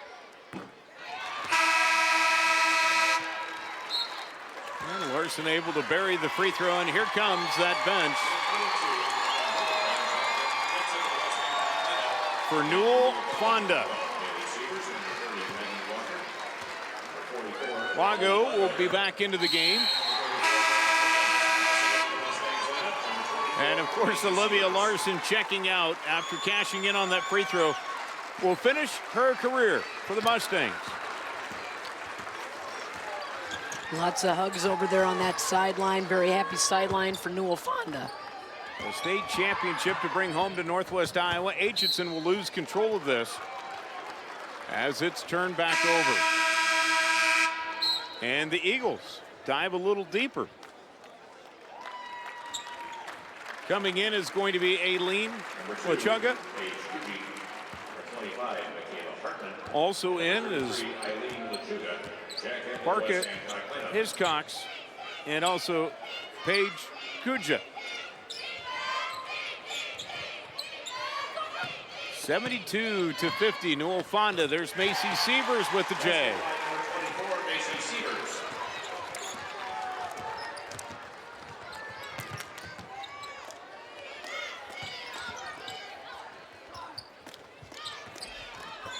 And the putback not there, and the layup not there for West Hancock. A couple of good opportunities to try to score there with some of the subs, get a chance to score at the state tournament, couldn't find the mark. And the jumper put down by Morenz.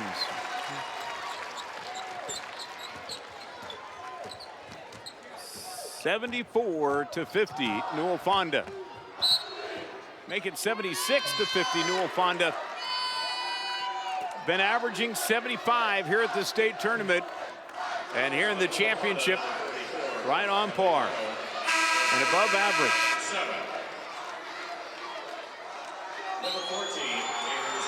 So at the line after the foul is going to be Bruns. And Newell Fonda will put in more players. Taylor Zeman into the game. Also, Anna Belcock, Sophie Stewart, and also into the game is going to be Paige Roberts. So everybody who suited will have played here in the Class 1A state championship game. I know there's disappointment over on the West Hancock bench, but just think of their future. They don't have any seniors on this team. They had a really nice season. They're going to have the experience, and you can see the disappointment on the faces over there but think of what they can build on from this going into next season. We're going to see them back here next year. And much like Newell Fonda's motivation, as Bruns is able to put it through off the glass for 2, it'll serve as that motivation during the offseason and maybe take those extra J's.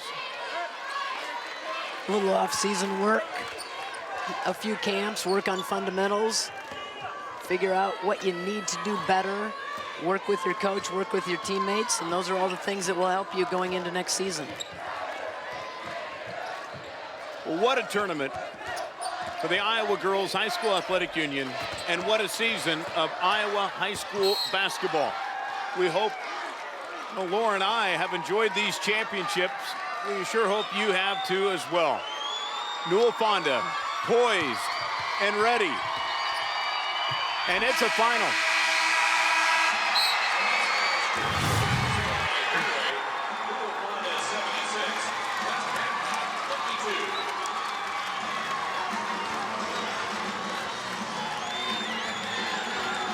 (27-0) is Newell Fonda as the Mustangs come to Des Moines and take down the competition.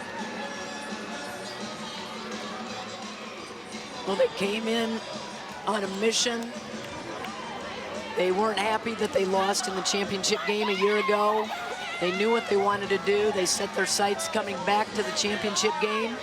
Came back in here undefeated, and they play a style of defense that is very hard to compete against. West Hancock did the best they could, something that they have not seen over the course of the season. It was tough to make adjustments in that short amount of time, winning the semifinals, getting to the finals, to try to make those adjustments and be ready for this pressured defense of Newell Fonda. Megan Morenz leads the way for Newell Fonda with 19, 17 for Olivia Larson, 13 scored by Macy Sievers to pace Newell Fonda. West Hancock led by Rachel Lear, who had a game-high 22. But how about Amanda Chizik? 14 points, 14 rebounds for West Hancock. It's a final. Newell Fonda wins it 76-52. We've got the all-tournament team plus the trophy presentation coming up here to cap things off at Wells Fargo Arena.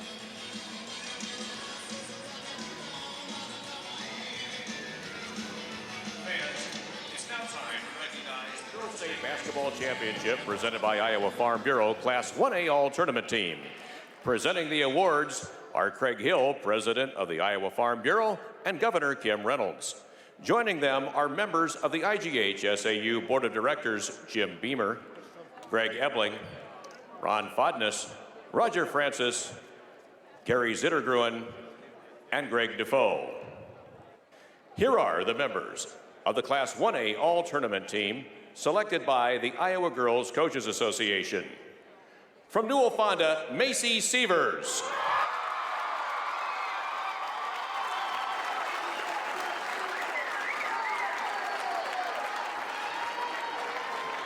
From West Hancock, Amanda Chizik.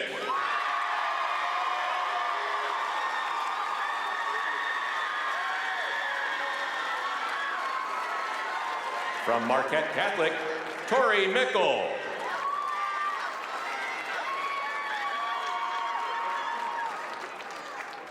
From Montezuma, Shatia Wettering.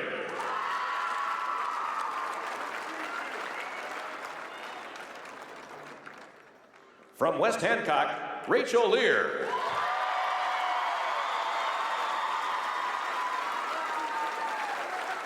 And the captain of the 2019 Class 1A All-Tournament team from Newell Fonda, Olivia Larson.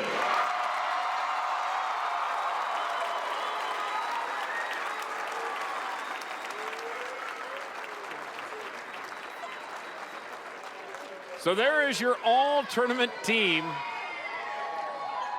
in Class 1A, captained by Olivia Larson. Of course, you've got Macy Sievers, Amanda Chizik, Tori Michael from Marquette Catholic, Shatia Wettering going to Iowa from Montezuma, and of course, Rachel Lear and Olivia Larson, your team captain.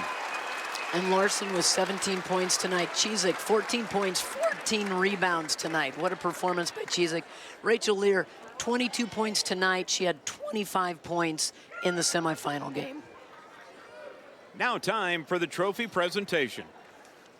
Now, fans, please help us recognize the 2019 Class 1A runner-up, the West Hancock Eagles, and head coach Paul Sonius.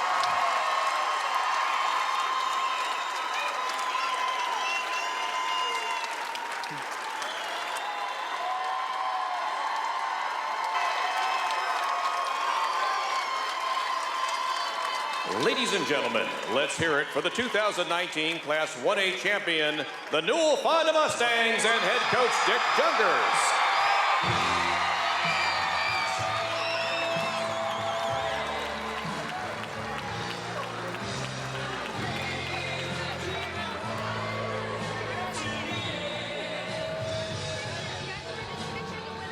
So Newell Fonda, your Class 1A state champion.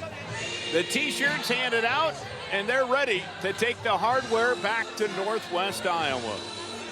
Wouldn't be surprised if we didn't see this rematch again next year. And I know there was disappointment on the West Hancock players' faces, but you know what? More trophies are going to be coming their way, as more trophies will be coming the way of Newell Fonda. Both of these teams are very young, very talented, very exciting teams. We had a great tournament, a great 1A matchup to cap it off. Well, Laura, what a season of Iowa high school basketball. Great to be with you and the rest of you here on Iowa Public Television. Let's now turn it over to Paul Yeager. Thank you, you two.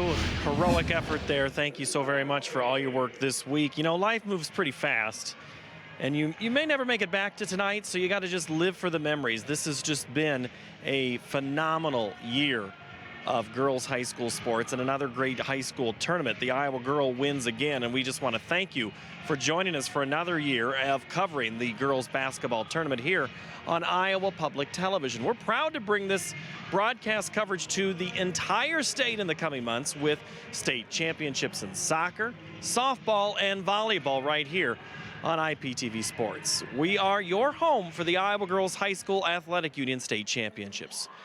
As we have continued the tradition, we leave you tonight with the sights and sounds of another classic tournament alongside a classic tune showcased for decades right here in downtown Des Moines. I'm Paul Yeager. Good night from all of us here at Iowa Public Television from Wells Fargo Arena.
Funding for the Iowa Girls High School Basketball Championships is provided by...